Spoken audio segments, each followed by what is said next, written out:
Now, if you have a business big enough to be involved with one of those organizations, you may gain a voice with the European government within Brussels through one of those venues. Another wilder function that goes beyond that is to become involved in making how that process works, being social dialogue. They actually have meetings to determine what the rules of social dialogue will be. You can get involved in this, helping establish those rules. There's a meeting coming up on June 3rd. According to the internet, the European Social Dialogue, a tripartite social summit for growth and employment, was set up originally in March 2003.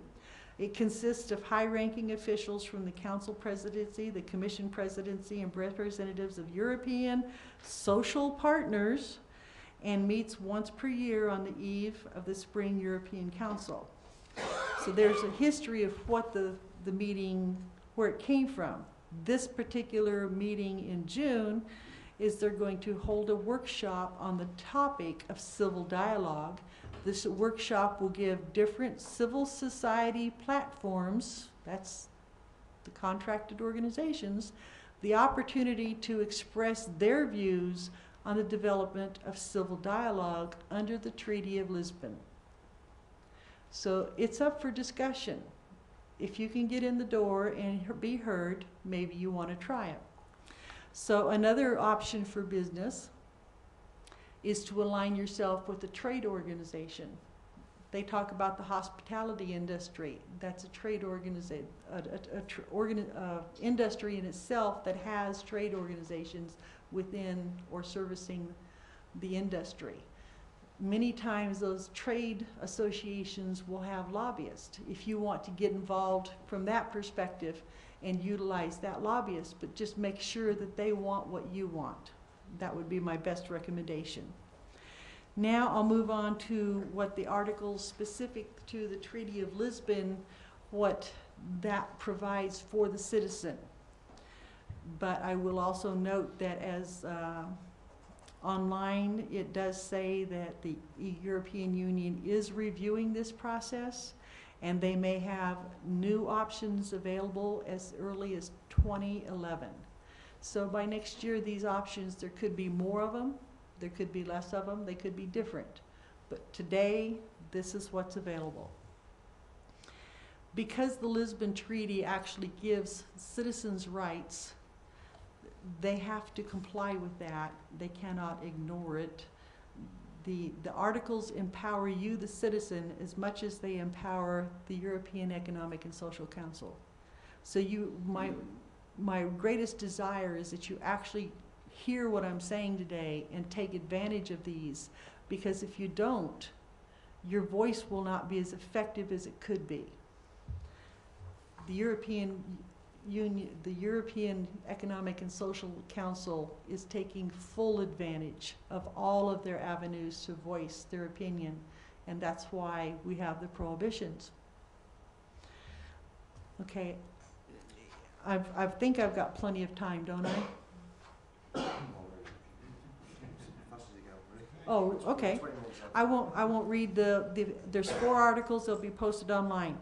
The Commission has put up a website called Your Voice, and they will post what they are discussing, and if they want public input, you have to log on, you have to follow their rules, but that is your citizens' participation with the Commission.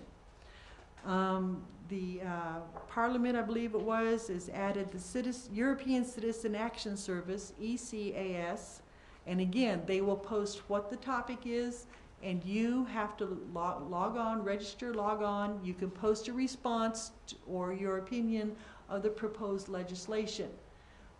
I did not create an account for myself, so I don't know what their guidelines are, but whatever they are, you need to go by them. I'm quite sure you won't be able to get on there and just do a massive rant. If you do, they will hit delete.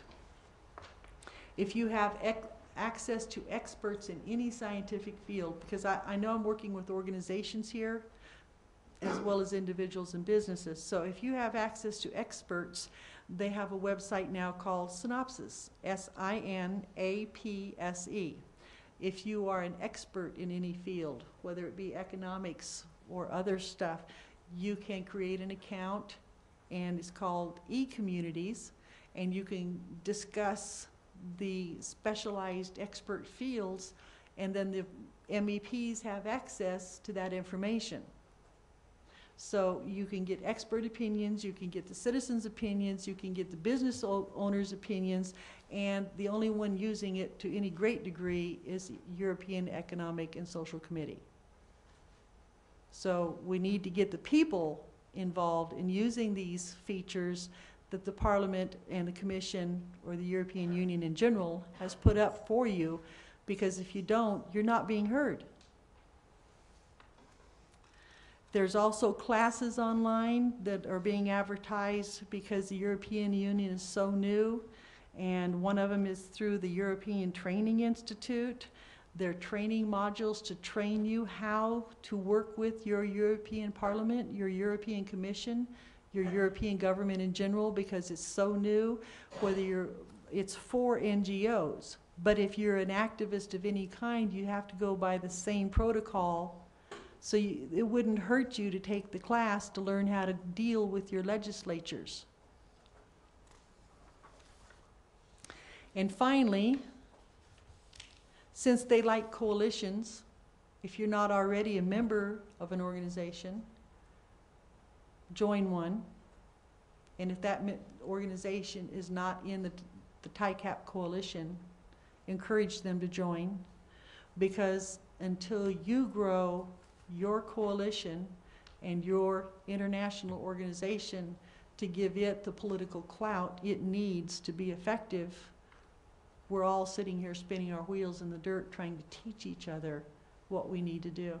So I hope I've helped in teaching.